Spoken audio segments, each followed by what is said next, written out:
Hello everybody and welcome to How to Experts. In this video, I will show you how to change region in Valorant.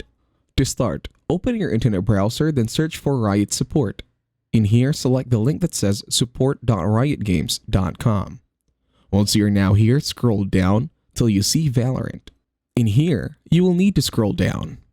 Then, the next step is to select Submit a Ticket. Once you are here, click on the drop-down that says Choose a Request Type. Select Account Management or Data Requests. In here, you will need to fill up the form. First, input subject, then description.